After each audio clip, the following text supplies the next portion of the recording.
Assalamualaikum warahmatullahi wabarakatuh. Alhamdulillahilladzi arsala rasulahu bil huda wa dinil haqq liyuzhirahu 'alad dini kullihi walau karihal kafirun. Wa asyhadu an la ilaha illallah wahdahu la syarikalah wa asyhadu anna Muhammadan 'abduhu wa rasuluh wa ba'd.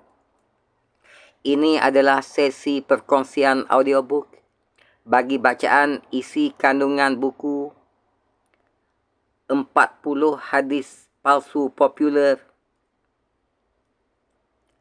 hasil karangan Al-Fadil Ustaz Abdul Razak Muttalib Hafizahullah, terbitan oleh PTS Publishing House dan diterbitkan pada 30 Jun 2011. Sesi perkongsian audiobook yang kedua daripada 47 sesi keseluruhannya bagi bacaan isi kandungan buku 40 hadis palsu popular oleh Al-Fadil Ustaz Abdul Razak Muttalib Hafizahullah.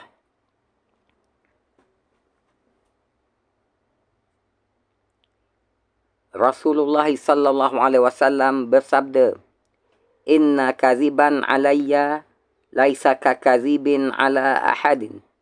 Man kadzaba alayya muta'ammidan falyatabawwa maq'adahu minan nar." Sadaqa Rasulullah sallallahu alaihi wasallam. Berdusta ke atasku bukanlah seperti mana berdusta ke atas orang lain. Sesiapa yang berdusta ke atasku dengan sengaja, hendaklah dia siapkan tempatnya di dalam neraka.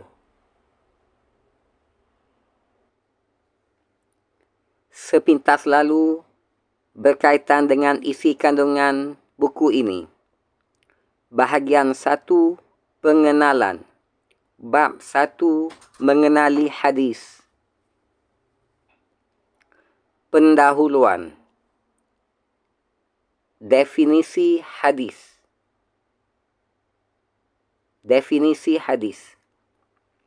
Hadis ialah perkataan bahasa Arab yang bermaksud baharu atau lawan bagi lama. Hadis dari segi istilah para sarjana hadis, para ulama hadis, bermaksud sesuatu yang disandarkan kepada Nabi Muhammad sallallahu alaihi wasallam, sama ada dari segi perkataan, perbuatan, pengiktirafan atau pengakuan, yakni takrir, atau sifat-sifat beliau, sama ada sifat-sifat fizikal ataupun sifat-sifat peribadi baginda Nabi sallallahu alaihi wasallam. Oleh itu, berdasarkan definisi ini, hadis merangkumi 5 aspek berikut, iaitu perkataan, yakni kata-kata yang disebut oleh Rasulullah sallallahu alaihi wasallam, seperti contohnya innamal a'malu binniyat, sesungguhnya setiap amalan itu dengan niat. Kedua, aspek perbuatan, yakni perbuatan-perbuatan Rasulullah sallallahu alaihi wasallam yang diceritakan oleh para sahabat radhiyallahu anhum. Contohnya seperti yang dinyatakan oleh isteri Nabi sallallahu alaihi wasallam, Ummul Mukminin Aisyah radhiyallahu anha. Kana an-nabiy sallallahu alaihi wasallam la yad'u arba'an qabla adh-dhuhri wa rak'atain qabla al-ghadah. Nabi Muhammad sallallahu alaihi wasallam tidak pernah meninggalkan solat sunat 4 rakaat sebelum zuhur dan 2 rakaat sebelum subuh. Direkodkan oleh Bukhari. Ketiga, yakni takrir, yakni sesuatu percakapan atau perbuatan yang dilakukan oleh para sahabat radhiyallahu anhum dan Rasulullah SAW hanya diam dan tidak mengingkarinya. Maka tindakan Rasulullah SAW yang berdiam diri dan tidak mengingkarinya merupakan sesuatu pengakuan dan pengiktirafan daripada beliau. Ia adalah sesuatu yang disyariatkan kerana Rasulullah SAW tidak akan berdiam diri dalam perkara-perkara yang dilarang. Contohnya, pengakuan beliau sallallahu alaihi wasallam kepada sahabat yang makan daging dhab seperti yang direkodkan oleh Bukhari.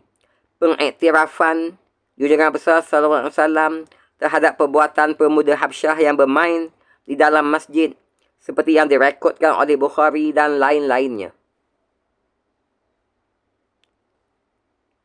Aspek yang keempat, sifat fizikal.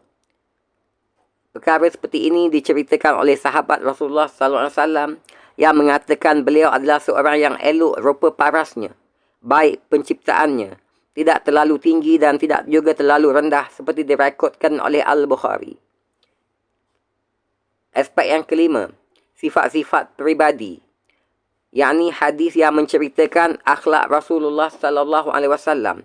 Contohnya, seperti yang dinyatakan oleh Abu Hurairah yang menyatakan Nabi Muhammad SAW tidak pernah sama sekali mencela makanan. Jika suka, junjungan besar SAW akan makan, dan jika tidak suka, maka baginda Nabi SAW akan meninggalkannya. Menurut majoriti para ulama hadis, definisi hadis yang dinyatakan ini adalah sama dengan definisi sunnah. Pembahagian hadis secara umum. Pembahagian hadis secara umum. Secara umumnya, hadis boleh dibahagikan kepada dua kategori, iaitu hadis yang boleh diterima atau disebut sebagai hadis maqbul dan hadis yang tertolak atau disebut sebagai hadis mardud. Di bawah kategori hadis yang diterima, yakni Al-Maqbul, ada dua jenis hadis, iaitu hadis sahih dan hadis hasan. Kedua-dua jenis hadis ini pula terbahagi kepada dua bahagian, iaitu hadis sahih li zatihi, hadis sahih li ghairihi, hadis hasan li zatihi, dan hadis hasan li ghairihi.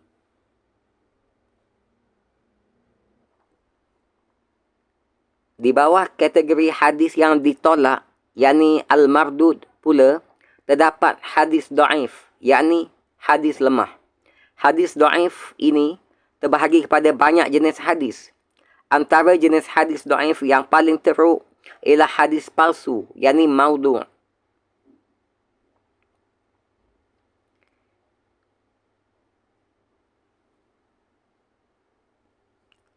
Definisi sanad dan matan. Definisi sanad dan matan. Sanad dari sudut bahasa bermaksud sesuatu yang disandarkan kepadanya sesuatu yang lain, atau disebut sebagai tempat sandaran atau tempat bergantung. Manakala dari sudut istilah para ulama hadis pula, sanad bermaksud rangkaian para periwayat ataupun perawi ataupun pelapor hadis yang bersambung sehingga ke isi kandungan hadis, yakni matan hadis. Matan dari sudut bahasa Arab bermaksud sesuatu yang keras dan tinggi dari permukaan bumi. Dari sudut pandangan para ulama hadis pula, matan bermaksud sesuatu yang ada selepas daripada sanad. Dalam bahasa yang mudah, sanad ialah isi kandungan atau teks hadis yang biasanya terletak selepas nama pelapor ataupun nama perawi terakhir dalam sesuatu hadis. Rajah di bawah menunjukkan pembahagian hadis secara umum. Hadis terbahagi kepada dua bahagian secara umumnya, iaitu hadis yang diterima, hadis maqbul, dan hadis yang ditolak, hadis mardud. Manakala hadis yang diterima terbahagi kepada dua kategori, iaitu hadis sahih dan hadis hasan. Hadis sahih terbahagi kepada dua, yakni hadis sahih li zatihi dan kedua hadis sahih li ghairihi.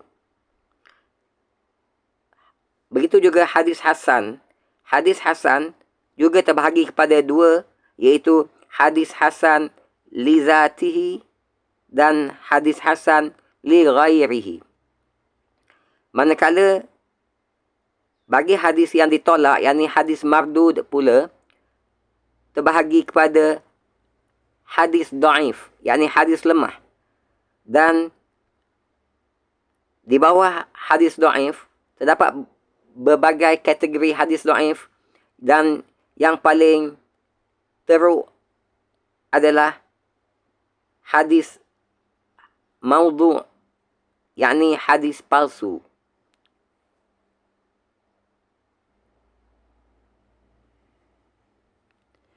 Demikianlah telah kita kongsikan perkongsian ringkas berhubung kait dengan hadis.